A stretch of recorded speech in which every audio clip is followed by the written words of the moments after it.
Selamat datang di channel B2S Project. Hari ini kita akan membahas film yang menceritakan kisah kehidupan Massimo Torricelli. Tapi sebelum itu jangan lupa tekan subscribe dan tombol loncengnya ya guys. Langsung saja kita bahas alur ceritanya. Terlihat bangunan kastil megah di Pulau Lapendora, Mediterania, di mana ada segerombolan orang yang sedang melakukan transaksi. Sebut saja Atok Dalang dan rombongan orang-orangnya. Mereka menawarkan Atok Dalang bisnis penjualan wanita di bawah umur. Namun Atok Dalang menolaknya. Meskipun terkenal dengan mafianya, tetapi Atok Dalang anti dengan perdagangan wanita. Karena dia adalah mafia narkoba. Di tempat lain ada anaknya Atok Dalang, yang bernama Massimo yang sedang mengamati wanita dambaannya.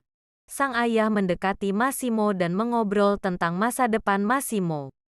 Tidak lama kemudian terdengar suara tembakan yang mengenai jantung si Atok hingga menembus ke perut Massimo. Detik-detik Massimo sekarat terlihat bayangan wanita yang dilihatnya di pantai. Dan inilah 365 days.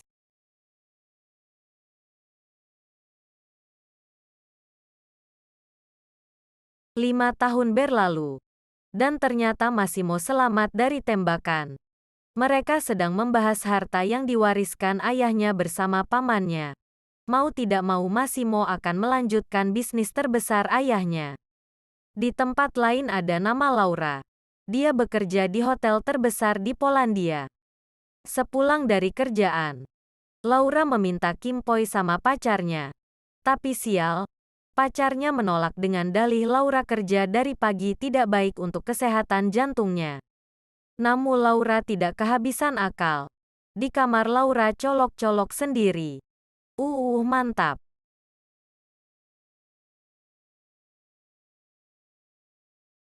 Di tempat lain si Massimo yang sedang berada di pesawat pribadi yang menuju ke Polandia. Melihat pramugarinya yang cantik, Massimo langsung meminta mantap-mantap. Anjir, gak takut kena azab pesawatnya jatuh apa ya, hahaha.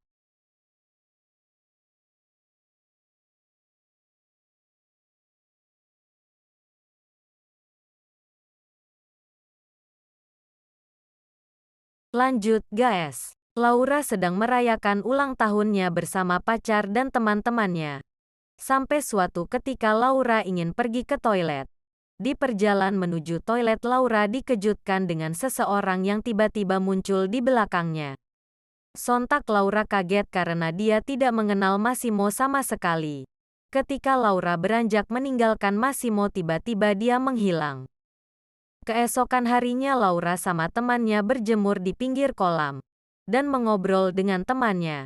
Bercerita tentang kekesalannya karena ditinggal Martin tidur sendiri. Tidak lama Martin datang menjelaskan apa yang terjadi semalam. Namun Laura terlanjur kesal dan mendorong Martin sampai terjebur ke kolam.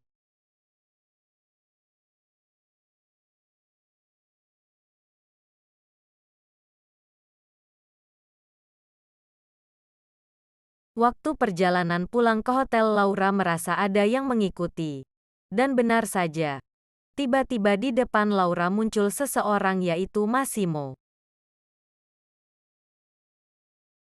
Ketika bangun dari tidurnya Laura kaget mendapati dirinya di kastil yang megah. Laura beranjak dari tempat tidurnya dan masih bingung sebenarnya dia sekarang ada di mana. Dengan rasa penasarannya, Laura menelusuri setiap ruangan. Dan nampak begitu kaget melihat fotonya terpampang besar di tembok.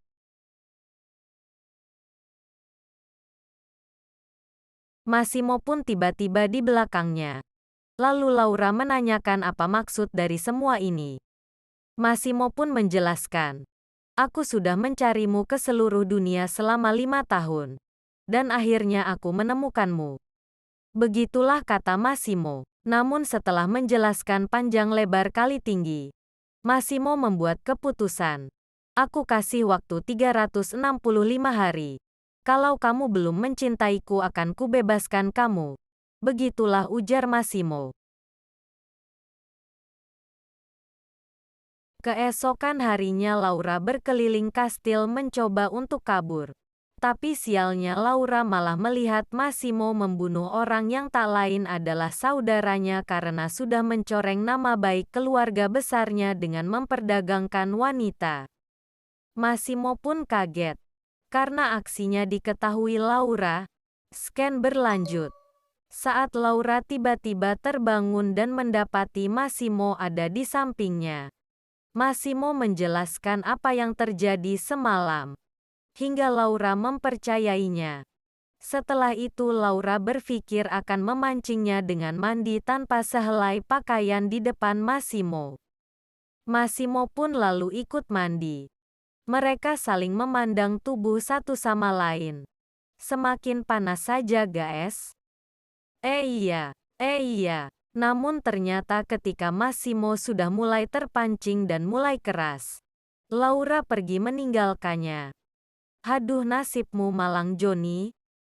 Selesai mandi Laura diajak belanja oleh Massimo. Membeli apa saja yang dia perlukan. Auto jadi Ratu Sultan Laura. Namun Laura tidak patah semangat di sela-sela waktu belanja. Dia mencoba untuk kabur dan bertemu dua polisi untuk melaporkan kalau dia diculik. Namun sial. Belum selesai Laura melapor. Ternyata Massimo sudah berada tepat di belakangnya.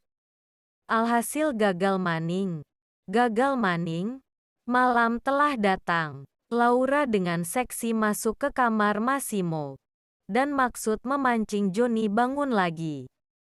Namun lagi dan lagi. Ketika Massimo sudah memperlihatkan Johnny yang sudah bangun, Laura beranjak pergi dari kamar Massimo. Tapi sialnya pintu kamar ternyata terkunci. Mampus deh. Hahaha. Gak pake lama guys, Massimo gantian yang balas dendam ke Laura. Laura diborgol di tempat tidurnya dan dipaksa untuk melihat Massimo yang sedang mantap-mantap dengan wanita lain. Pingin gak? Ya pingin lah masa enggak? Hahaha. Keesokan harinya, Massimo bermaksud mengajak Laura pergi ke bar. Di sisi lain Laura berniat balas dendam dengan memakai pakaian seksi.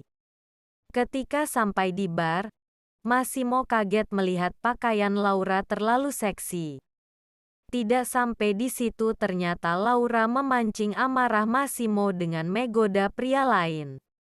Tapi seketika rencana Laura gagal. Karena seseorang beremkan sut untuk memperkosanya. Melihat hal itu Massimo langsung lari dan menodongkan dua pistol ke arah orang-orang itu dan menyuruh pergi. Scan berlanjut. Saat Massimo berseteru dengan pamannya di kapal pesiar. Paman berkata, "Kamu terlalu ceroboh sampai menghilangkan nyawa orang. Akan ada peperangan antara dua keluarga besar mafia. Lebih baik singkirkan Laura sebelum semuanya terlambat." Namun Massimo tidak terima dengan apa yang diucapkan pamannya. Karena menyuruh meninggalkan pujaan hatinya. Ternyata semua percakapan Massimo dengan pamannya didengar oleh Laura. Laura pun menegur Massimo. "Kenapa kamu membunuhnya?" Massimo pun berbalik memarahi Laura. "Ini semua karena ulahmu. Kalau saja kamu tidak berpakaian seperti itu, tidak akan terjadi hal seperti ini. Namun yang namanya cewek, akan selalu benar meskipun disalahkan. Hahaha." Laura pun marah-marah dan lari ke ujung depan kapal hingga akhirnya jatuh ke laut. Lalu dengan sigap Massimo pun menyelamatkannya. Setelah tersadar dari pingsan, Laura mendapati Massimo berdiri di samping tempat tidurnya. Massimo pun berkata, "Tolong jangan lakukan itu lagi. Aku tidak mau kehilanganmu." Seketika Laura pun menarik tangan Massimo bermaksud mengajak Massimo bercocok tanam. Namun Massimo trauma karena dipermainkan Laura. Ternyata Laura dengan serius mengatakan bahwa kali ini beneran. Dan untuk pertama kalinya atas doa dan usaha Massimo selama ini terjadilah adegan cocok tanam di kapal sampai beberapa ronde. Eits, adegan disensor ya guys. Hahaha. Massimo mengajak Laura pergi ke pesta dansa. Laura pun disulap menjadi wanita sangat cantik. Saat sedang berdansa tidak lama kemudian datang seorang wanita cantik memakai topeng. Ternyata dia adalah Anna. Anna adalah mantan Massimo yang ditinggalkan demi mencari pujaan hatinya yaitu Laura. Tetapi Anna tidak tinggal diam dan dia mengancam akan membunuh Laura. Dan ternyata Anna merupakan anggota gangster yang ditakuti. Ngeri-ngeri sedap. Massimo dipaksa Laura untuk menjelaskan semuanya dan Massimo berjanji akan melindunginya dari ancaman Anna. Ternyata tidak sampai 365 hari benih-benih cinta sudah mulai tumbuh guys. Lanjut Massimo menyuruh anak buahnya mengantarkan pulang Laura ke Polandia dengan maksud melindungi dari ancaman Anna. Laura pun kecewa dengan keputusan Massimo. Sesampainya di rumah, Laura menghampiri temannya yang bernama Olga. Dia kaget karena sudah lama tidak ketemu Laura. Olga mengira Laura diculik dan Laura pun membenarkannya. Laura menceritakan apa yang selama ini yang dialaminya. Hingga dia benar-benar menyukai Massimo. Bahkan tidak lupa cerita tentang masalah ranjangnya. Dengan polos Olga berkata terongnya besar gak? Laura pun dengan semangat menjawab. Besar sekali seperti jangkar kapal feri. Keesokan harinya Laura bersama Olga pergi ke salon untuk merubah penampilannya. Dengan mengubah gaya dan warna rambut. Laura terlihat semakin cantik. Selesai dari salon mereka pergi ke bar. Dan tidak lama kemudian si Olga justru pergi sama Om-Om. Laura ditinggal sendiri dan tanpa sengaja bertemu dengan Martin mantannya. Si Martin merengek ke Laura meminta balikan namun ditolak mentah-mentah. Sampai akhirnya Martin mengikuti ke hotel. Dan ternyata di sana sudah ada Massimo yang menunggu. Martin pun pergi. Sontak Laura pun langsung marah dengan keputusan Massimo yang mengirimnya ke rumah. Keesokan harinya Laura mengajak Massimo pergi menghadiri pernikahan saudara Laura dan mengenalkan pada orang tuanya. Sebelum bertemu orang tuanya Laura menyuruh agar Massimo tidak memberitahu pekerjaannya. Namun ternyata Massimo tidak mendengarkan Laura dan dia memilih jujur kepada orang tuanya. Namun respon orang tuanya bukannya marah namun malah tersenyum menyukainya. Laura dan Olga ditemani anak buah Massimo berencana fitting baju untuk pernikahan mereka yang akan dilaksanakan sebentar lagi. Dengan tercengang anak buah Massimo dan si Olga melihat kecantikan Laura memakai gaun pengantin. Laura, kamu terlihat cantik sekali memakai gaun pengantin itu. Laura pun tersenyum bahagia. Dalam perjalanan pulang, Massimo menelpon Laura dengan menanyakan kabar dan berkata merindukannya. Namun di tempat lain paman Massimo ditelepon anak buahnya kalau Laura akan dibunuh. Pamannya pun kaget dan bermaksud menghubungi Massimo namun tidak terhubung. Dan benar saja, ketika mobil yang ditumpangi Laura masuk melewati lorong jembatan. Mobilnya tidak kelihatan melewati terowongan. Sesampainya di rumah Massimo, pamannya bergegas lagi dan mengatakan apa yang sedang terjadi. Massimo pun memanggil Laura di bilik telepon namun tidak ada tanggapan. Massimo pun terjatuh dan menangis. Selesai.